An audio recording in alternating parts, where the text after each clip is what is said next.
Hello, Lobo fans. Welcome into another edition of your Lobo Coaches Show. I'm your host, Robert Portnoy, with the head football coach at New Mexico, Danny Gonzales.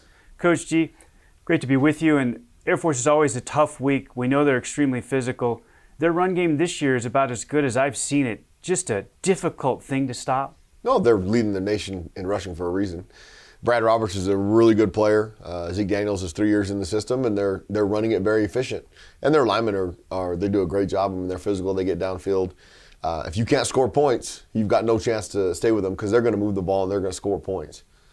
You know, your team did hold them to just 14 first half points. The defense was on its heels early, and they got a couple of quick touchdowns, one a big run, and then another extended drive.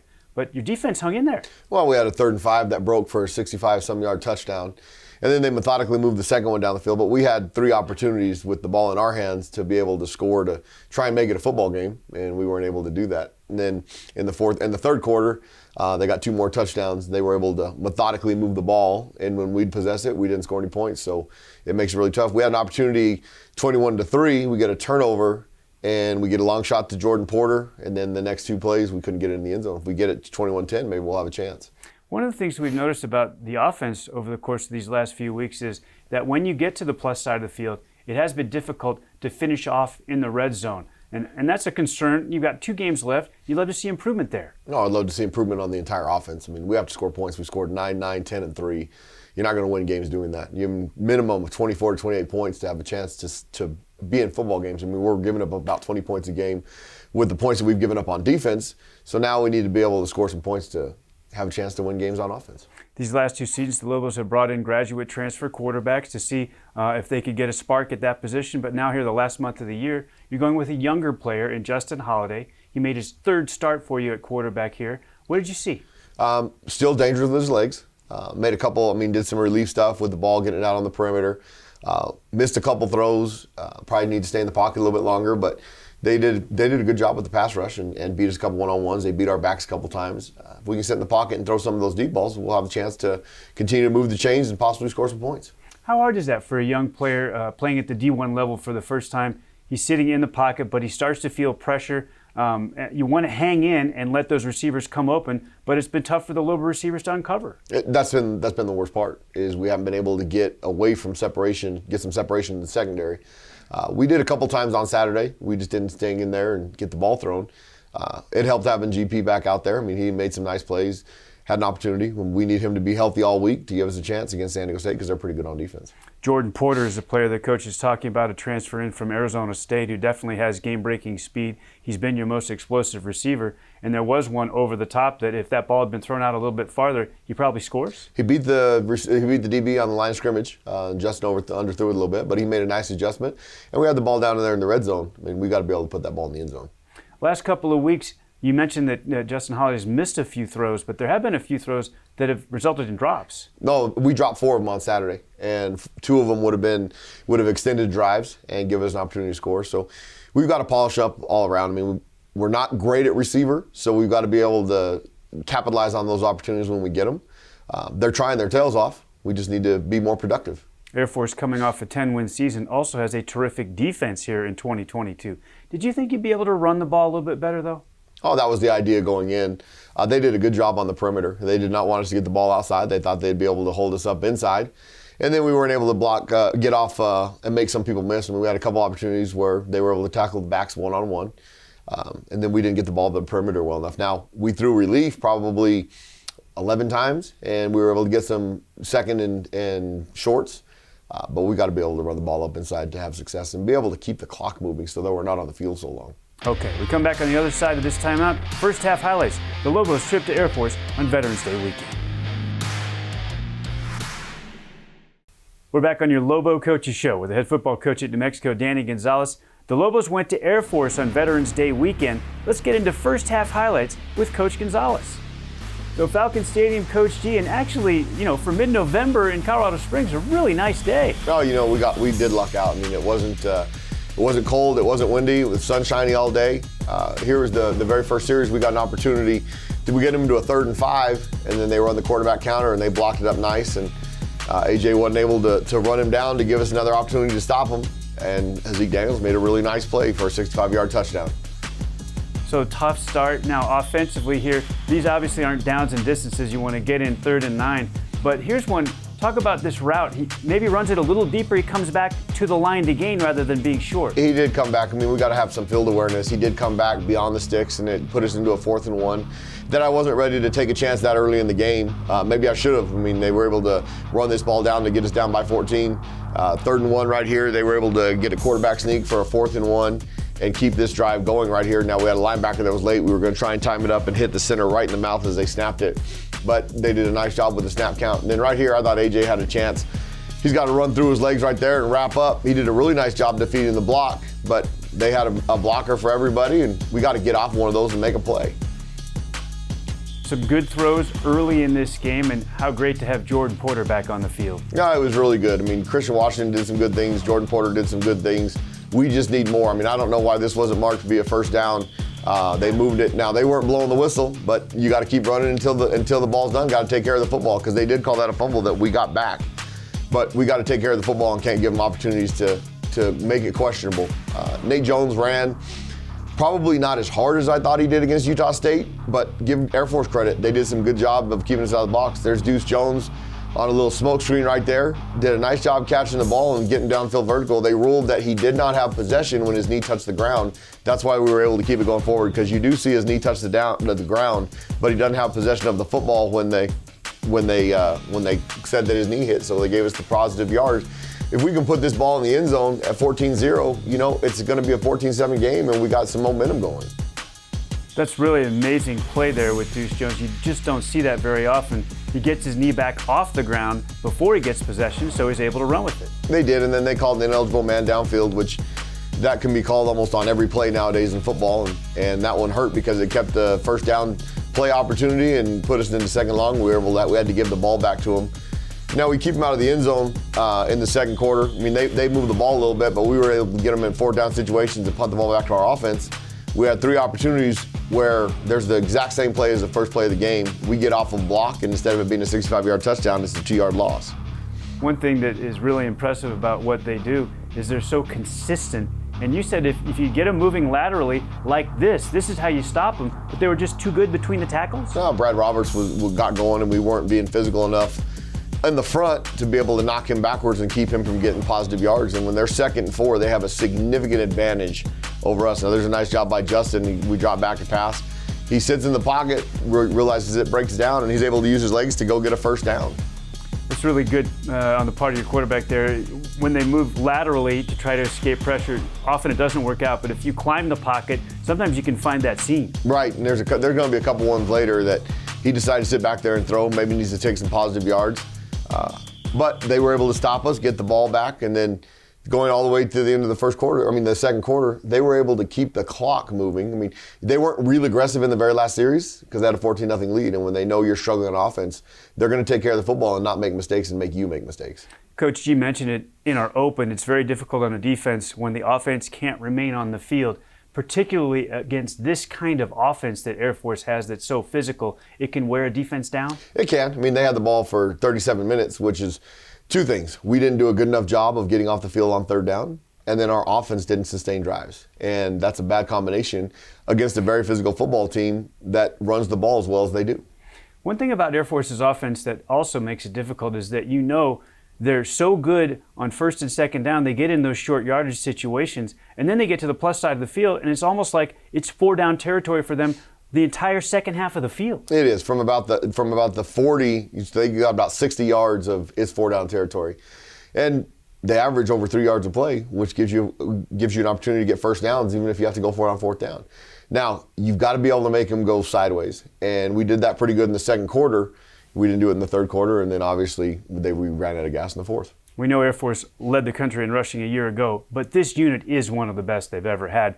The fullback, Brad Roberts, he's number 4 rushing in their program's history. That's an elite unit, isn't it? Yeah, and he's right at 1,300 yards already on the season, and they've still got multiple games to play. Hazik Daniels does a really nice job, and their coaches do a really nice job of recognizing what they can take advantage of, and then those guys execute it. All right, Lobos down 2 scores at halftime. We come back with second half highlights next. Welcome back into your Lobo Coaches Show with the head football coach at UNM, Danny Gonzales. New Mexico trailed at Air Force on Veterans Day weekend 14-0 at half. Let's get into second half highlights at Falcon Stadium. Well, we came out, they got the ball first. The idea was to get off the field. We had a couple of opportunities in third and longs that they were able to convert. There's a 3rd and 10 that we hit them for about a 4-yard gain, and they're able to push it forward to get the first down. That's Brad Roberts out in the flat catching the football, which he's a good football player. What about the younger players playing at speed for the first time against us, like a Jamarius Lewis, like an A.J. Halsey? How did they handle it?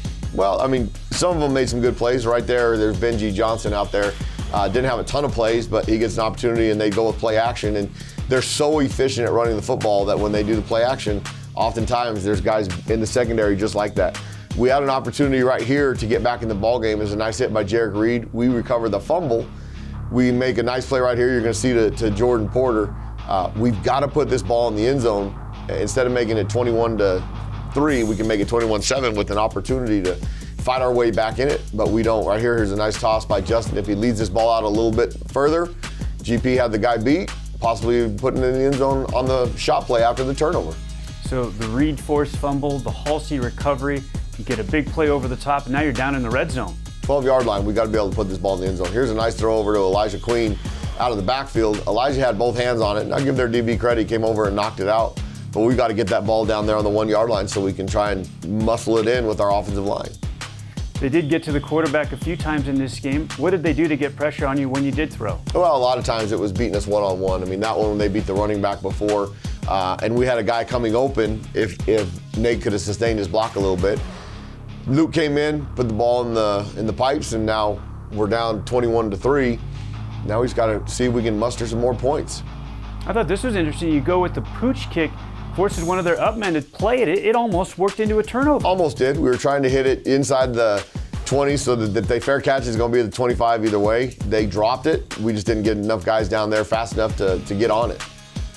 The interesting thing about their offense is there could not be a better equipped team to convert on 3rd and short. It's really hard in 3rd and 4th and short to get them off the field. It is, and we had a couple of opportunities to get them off the field. If we had come underneath the block right there, we'll have an opportunity to make that thing bounce like we wanted it to, but they did a good job of logging us and getting vertical right there.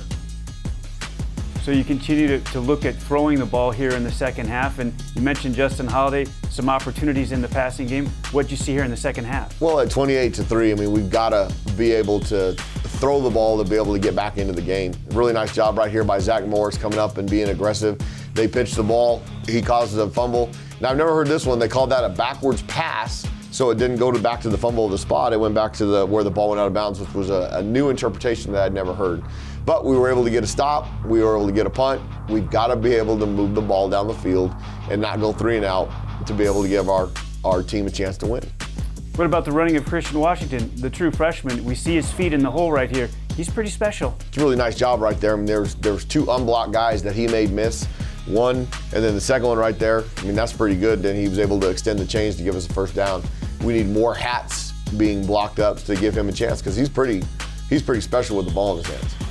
So again, you get in 3rd and long. This would have been a terrific play defensively for Air Force, but I love Luke Weissong going up and making this catch. Went up and competed for the ball and was able to win a 50-50 ball, which was a really big positive. Opportunity right there to continue to move the chains. Now we get to a 4th and 2. We've got to stay on blocks right there and give our running backs a chance to not be in the hole trying to make somebody miss on a short down opportunity. Now that late in the game, we're not playing for moral victories. We're going to try and compete to win. That one right there, 4th and 2 in your own territory against a team like Air Force, you're asking for trouble. And there again, they're able to convert on 4th and short.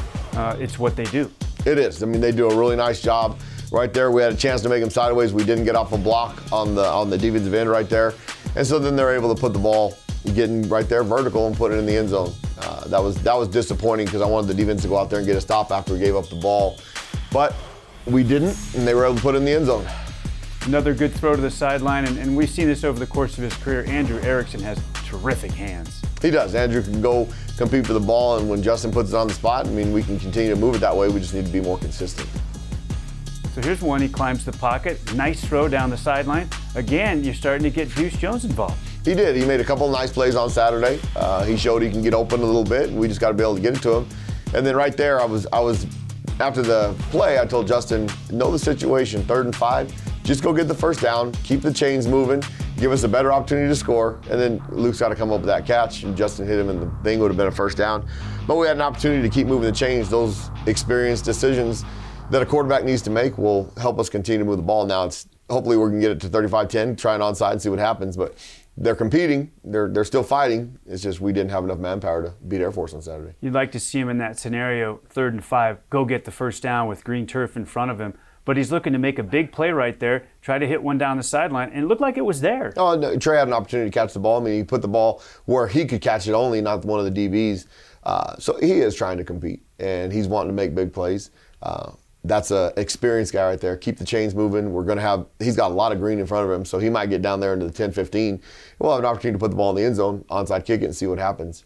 Jordan Porter back on the outside at wide receiver. It did seem like it opened up things as well for other guys in your receiving core. It did. We probably need to do that a little bit more earlier on in the game. We weren't sure how Jordan was going to be. He looked good, so we'll have a bigger plan for him this week. We'll need it against San Diego State. With a team like Air Force this year in particular so good at stopping the run, you said if we can throw it a little bit early, maybe we can get them from stacking the box, but it didn't happen enough at the beginning of the game? It did not. I mean, we didn't necessarily have to throw it deep. We had to complete some intermediate routes. We caught a couple of relief routes, not enough to keep the chains moving, and then we got to be able to run the ball inside. We weren't able to spread them out enough. I mean, you saw a couple of those clips where they've got 1 or 2 hats on block. It's because they've got more guys in the box than we can block.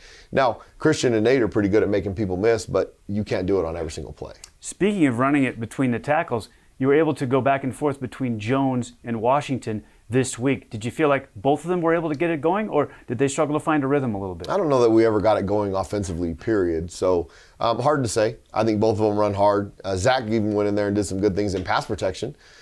So we'll probably find one of those guys. If they get a hot hand early, we'll let them run. Okay, it's senior day for the Lobos on a Friday night at University Stadium. They host San Diego State. We'll preview that next. We're back to wrap up this edition of your Lobo Coaches Show. I'm your host, Robert Portnoy, with the head football coach at New Mexico, Danny Gonzales. Before we leave Air Force behind, it's a very physical team. And, 2 years in a row now, their run game has really controlled the contest. Did you see a little bit of progress in the way your guys competed? Well, I think they're playing hard, but you have to be able to score points, especially against a team like Air Force. And we're unable to do that right now. I mean, that's why we made the change midway through the season. And there'll be more changes as we go forward. But we've got to give ourselves a chance to score points to be able to have the result we want. Coach, she's talking about overhauling the offense before we look at San Diego State. What would the offense look like for you in an ideal scenario? You're going to be looking at changes, obviously, at the offensive coordinator position going into this offseason. Well, we have to be able to throw the ball significantly better than we are. 50-50, meaning being balanced, doesn't necessarily mean we're going to throw it 10 times, we're going to run it 10 times. It's more based off of yardage and being able to keep the clock moving. We're okay on defense, and we're not great, but we're competitive. And if we can get that same side on offense, we can be very competitive in this league and have a chance to win a bunch of games. But right now, we're not able to do that. All right, coming up this Friday at University Stadium, a unique start time for the Lobos in San Diego State, 7:45 p.m. kickoff on senior night. You have a dozen seniors. What about their contributions to the program, Coach? They've worked their tails off, especially in a darn situation as much as going to Vegas for an entire football season, the restrictions and stuff, those things that they've gone through. But they persevered, and they have great attitudes, and they've been good to be around our football team. So some of them may never play football again after these next 2 opportunities, and they'll never play football again in this stadium. So it'll be special. Their families will be here. We'll have another opportunity to go out there and compete against a good football team. Unique scenario as well because of the super senior situation with the free COVID year. A chance you might have a couple of them back for an extra year? Yeah, there's a chance of that group of 12 that they'll have another year to continue to help us to build this program and be a good football team. Okay, San Diego State comes to town. It's a program that Coach G and his defensive coordinator, Rocky Long, they know them very well. What about the Aztecs in 2022, Coach? Well, they're a physical football team. They made a change on staff during the season. I think Jeff Horton, who's their interim offensive coordinator, has done a great job. They were really proficient on Saturday night. They were doing a really good job throwing the football, significantly better than they did early on in the season. Now he's a veteran coach that knows what he's doing, and I think over the last 5 weeks they've been pretty dang good on offense, and they're playing better as a football team. Well, we know when Coach G and Coach Long were at San Diego State, they hung their hats on defense. What about the Aztec defense here this year? They're running a very similar scheme to us. Kurt Maddox is doing a really good job. I mean, Coach Oak is a defensive line guy, he's a defensive guy. So they didn't make a ton of changes. There's still a lot of guys on that football team that we recruited there. I mean, San Diego State will be a special place in my heart. We had a lot of success there. Did a good job recruiting the kids they're playing with. We've got 2 local kids, Keyshawn Banks and Adrian Bird, who are from here in Albuquerque that are coming back home to play. They're both seniors. It'll be nice to compete against them and have them back here in Albuquerque and try and whoop their tail. What kind of a ceremony do we have set up for senior night for your Lobos? We'll introduce them one by one. They'll get an opportunity to take some pictures with their families. And it'll be a good opportunity before the game. And then once that's all done, it's time to get ready to play a football game and go out and compete. Obviously, you want balance on offense, but start moving the ball on the ground against the Aztecs? Yeah, it's tough. I mean, they're good up front. They're really physical. We've got to be able to sustain some blocks, and then let Christian or Nate get loose and see if we can sustain success that way. And then we got to get off the field on defense. Well, Coach Gonzales, we look forward to senior night. 12 seniors being honored at University Stadium, a chance to go get the Aztecs. This would be a really exciting win for your Lobos if they could get it. It'd be great. I mean, if we can find a way to win the next 2, really change the dynamic of what the season is ending like. We look forward to it, Coach. Thank you. That'll do it. For Frank Mercogliano, Chase Christensen, Danny Gonzales, I'm Robert Portnoy. So long, everybody, and go Lobos.